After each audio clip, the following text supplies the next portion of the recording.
Die Themen im heutigen Zocker-Lounge Wochenrückblick sind: Tempest Rising Release überzeugt, Oblivion Remaster bestätigt, Aliens The Dark Descent im Angebot, Paradox übernimmt Stranded Alien Dawn, zweiter Teil zur Gothic-Doku, Night is Coming im Early Access veröffentlicht, Update zu Civ-Konkurrent Yield und die Siedler Neue Allianzen funktioniert wieder.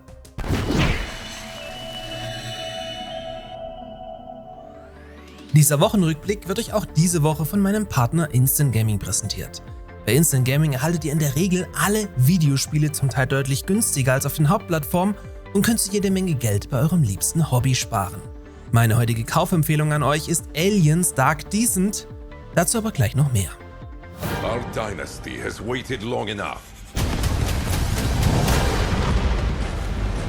We have gathered our strength.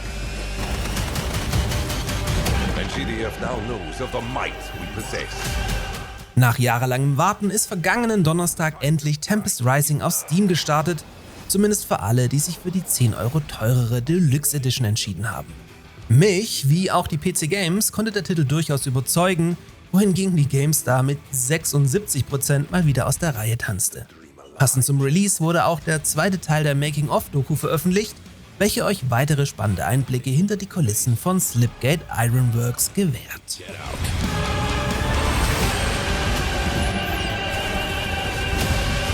Poke out the eye of the beast. Get ready to fight like hell.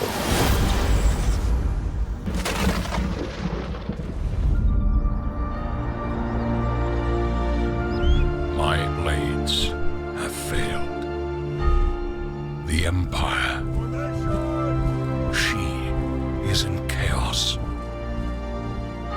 Was wir letzte Woche noch als Gerücht behandelten, ist jetzt praktisch bestätigt. The Elder Scrolls 4 Oblivion erhält kommende Woche eine Remastered Edition, in welcher das Spiel von Grund auf neu in die Unreal Engine 5 übertragen wurde. Der finale Leak stammt diesmal vom Entwickler Virtuos Games selbst, welche ihre Homepage offensichtlich zu früh ein Update spendierten und somit erste Screenshots aus erster Hand ihren Weg ins Netz fanden. Super kurios ist jetzt auch, dass mit Skyblivion noch ein zweites Remake von Fans auf der Zielgeraden ist, welches die Skyrim Engine nutzt und ebenfalls dieses Jahr veröffentlicht werden soll. Jedenfalls, falls Bethesda diesem Projekt nicht noch kurz vorher den Stecker zieht.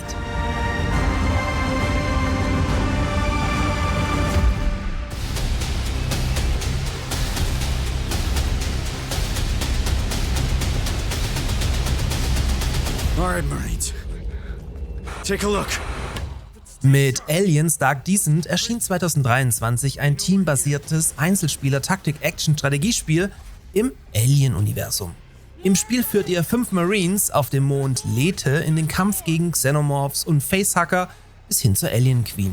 Dafür richtet ihr Safe Zones ein, verteilt Bewegungsmelder und müsst neben der Gesundheit auch immer den Verstand eurer Soldaten im Auge behalten. Bei Instant Gaming bekommt ihr den Titel für schlappe 12 € inklusive Mehrwertsteuer, was ich euch so nur ans Herz legen kann. Zusätzlich unterstützt ihr mit einem Kauf diesen Kanal. Focus fire on target! Wayland Yutani, building better worlds.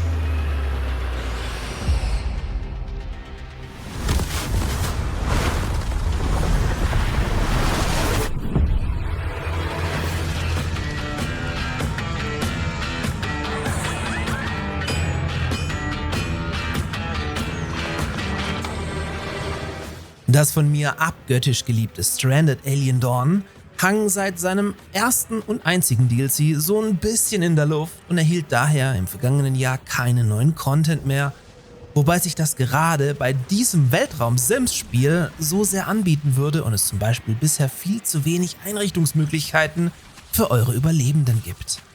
Das dachte sich jetzt wohl auch Paradox, welche den Titel nun kurzerhand von Publisher Frontier einkauften und nun das Spiel wohl Paradox typisch in Zukunft mit DLCs fluten werden.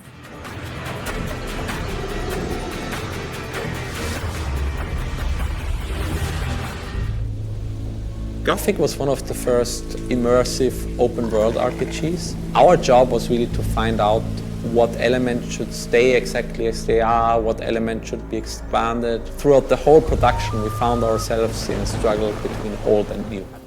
Diese Woche ist auch der zweite Teil der Gothic Remake-Doku erschienen, in welcher die Devs um Alchemia Interactive unter Umständen ein Fass aufgemacht haben.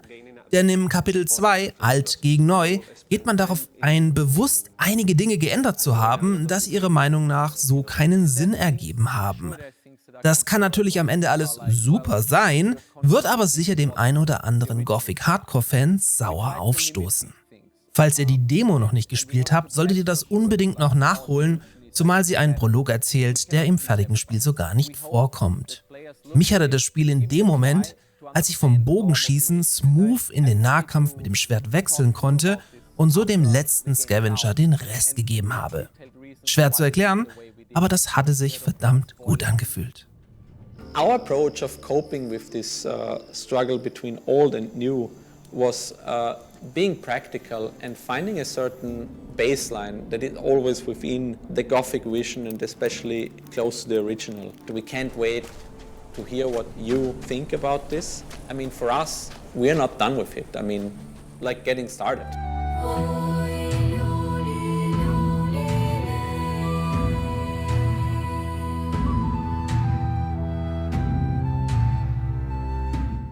Nach Jahren in der Entwicklung ist diese Woche Night is Coming in den Early Access auf Steam gestartet. Hier sollt ihr am Tag ein slawisches Dorf errichten und euch dann in der Nacht gegen allerlei Kreaturen verteidigen. Ihr habt also am Tag einen durchaus komplexen City-Builder, während ihr dann in der Nacht in den RTS-Modus wechselt und hoffentlich schon über Mauern, Militär und generell Befestigungsanlagen verfügt, um euch gegen die einfallenden Horden von Monstern und Ähnlichem zu verteidigen. Das Konzept klingt super spannend, scheint aber zum Start noch nicht so zu sein, weswegen die Rezessionen bisher nur ausgeglichen sind. Trotzdem sollte man den Titel definitiv im Auge behalten.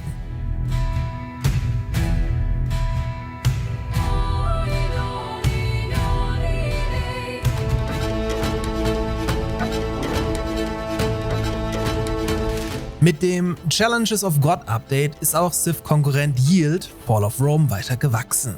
Der gleichnamige neue Spielmodus bietet 10 einzigartige Herausforderungen sowie 18 neue freischaltbare Erfolge, ohne hier weiter ins Detail zu gehen.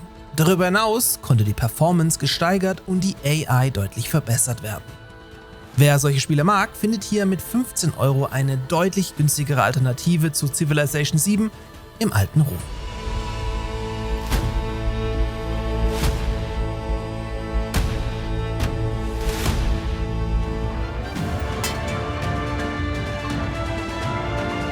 Suche und sammle Rohstoffe. Schaffe Transportverbindungen zum Wohl deiner Wirtschaft. Und dann geschehen zum Abschluss sogar noch Wunder. Denn Ubisoft hat es tatsächlich geschafft, das ohnehin tote Die Siedler Neue Allianzen nach geschlagenen 4 Monaten mit einem Patch unter Windows 11 lauffähig zu bekommen. Am Ende wurde der Druck dann wohl doch zu groß, sodass man einen Praktikanten für 10 Minuten abstellen musste, um die 3 Häkchen zu setzen. Nein, Spaß beiseite. Was Ubisoft hier abliefert, ist einfach unter aller Sau und lässt sich nicht mehr schönreden. Und da man so offensichtlich keinen Bock mehr auf die einstige Kultmarke hat, sollte man sie doch bitte endlich in fähige Hände legen oder noch besser einfach verkaufen. In diesem Sinne, gönnt euch Aliens Dark Descent, frohe Ostern und einen guten Start in die neue Woche. Bis zum nächsten Mal. Schreibe jetzt deine ganz eigene Geschichte.